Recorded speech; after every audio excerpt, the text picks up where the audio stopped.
lovely viewers, assalamu alaikum. Welcome back to my channel Sharifa's Lifestyle and Cooking. যে যেখানে থেকে আমার এই ভিডিওটি দেখতেছেন সবাইকে জানাই আন্তরিক অভিনন্দন এবং অনেক অনেক শুভেচ্ছা। যারা প্রথমবারের মতো আমার এই ভিডিওটি দেখতেছেন অবশ্যই আমার চ্যানেলটি সাবস্ক্রাইব করে তার পাশে থাকা বেল আইকনটি ক্লিক করে সাথেই থাকবেন। বেল আইকনটি ক্লিক করলে আমি যে কোনো ভিডিও আপলোড দেওয়ার সাথে সাথে আপনি পেয়ে যাবেন। আর যারা সব সময় আমাকে সাপোর্ট করে যাচ্ছেন প্রিয় ভাই বোনদের জানাই অসংখ্য ধন্যবাদ। সকলের পছন্দের একটি রেসিপি নিয়ে হাজির হয়ে গেলাম। জাম্বুরা বা তুরুম যে নামেই ডাকা হোক না কেন, এর ভর্তা কিন্তু খেতে দারুণ স্বাদ আর এর গুণের নেই কোনো শেষ। খুব সহজেই তৈরি করে নেব ভর্তাটি। আশা করি রেসিপিটি প্রথম থেকে শেষ পর্যন্ত দেখবেন। এই জাম্বুরাগুলো আমার এখানে সবসময়ই পাওয়া যায়। এগুলো আসে অন্য দেশ থেকে, তাই একটু ভালো করে লেমিনেটিং করে তারপরে পাঠিয়ে দেয় এখানে। যখন এই তুরুমগুলো কিনবেন তখন অবশ্যই এর সাথে যে কাগজটা থাকে সেটা কিন্তু সেই কাগজে লেখা থাকে এটার ভিতরের অংশটা কি লাল হবে না সাদা হবে। অনেকেই আমরা জাম্বুরা কিনে সংকোচে থাকি যে এর ভিতরের পার্ট লাল হবে না সাদা হবে, আসলে কি এটা মিষ্টি হবে নাকি ভালো হবে না। তাই কাগজটি দেখে কিনলে আপনি নিশ্চিত থাকতে পারবেন। প্রথমে আমি এর মুখটা একটু কেটে নিলাম, তারপর একটি ছুরি দিয়ে এভাবে লম্বা করে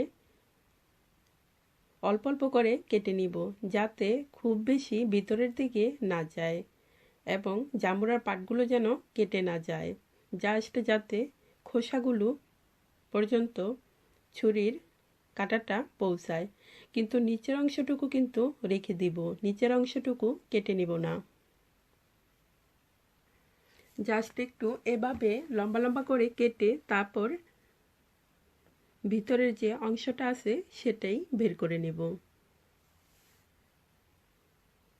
এভাবে কেটে নিলে ভিতরের অংশটা বের করতে খুবই সুবিধা হবে, তবে মুখটা আরেকটু কেটে নিতে হবে।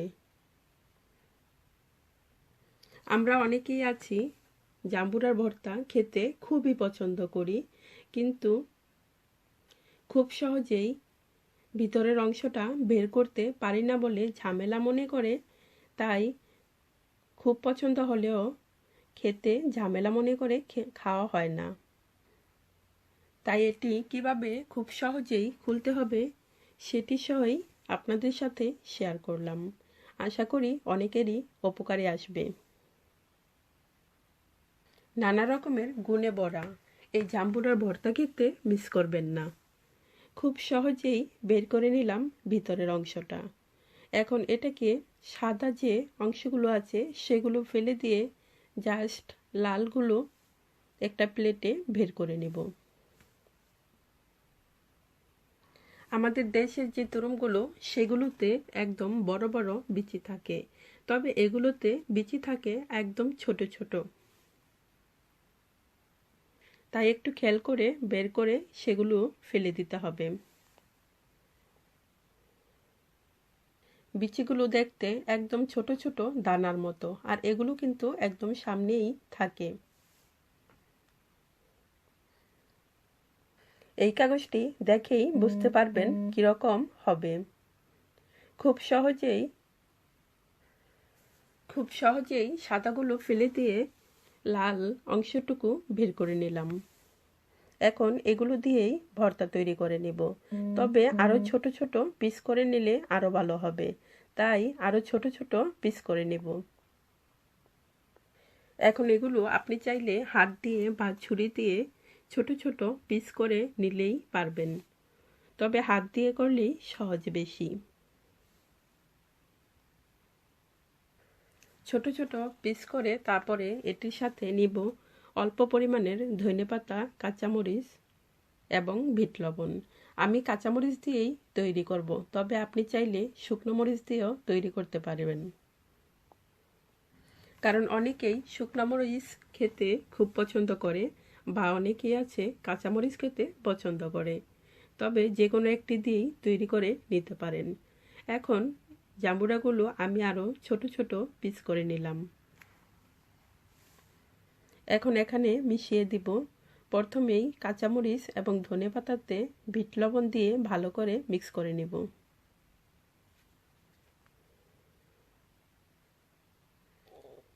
যদি জাম্বুরাগুলো একটু টক থাকে তাহলে সাথে 1 চামচ চিনি দিয়ে নেবেন।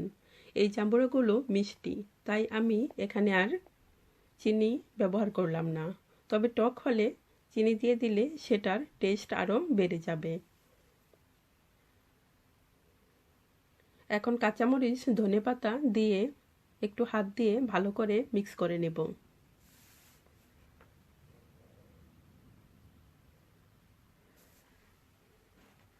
হাত দিয়ে মিক্স করে তারপরে আরেকটা পেলাতে রেখে পরিবেশন করব। যারা শেষ পর্যন্ত আমার এই রেসিপিটি দেখলেন তাদেরকে জানাই অসংখ্য ধন্যবাদ এবং আন্তরিক শুভেচ্ছা।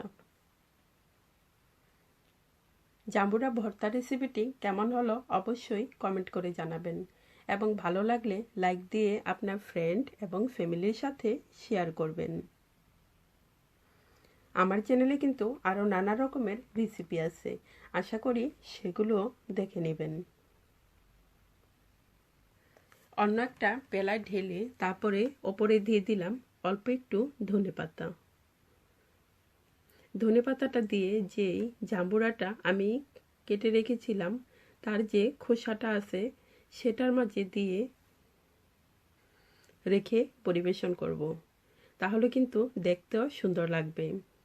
আমি সব সময় যে কোনো খাবার তৈরি করে সুন্দর করে পরিবেশন করার চেষ্টা করি, আর সুন্দর করে পরিবেশন করে আমার হাজব্যান্ডের সামনে সবসময়ই ওর সামনে দেই। ও পরিবেশন করে দিলে খুবই পছন্দ করে আর আমার কাছেও খুবই ভালো লাগে,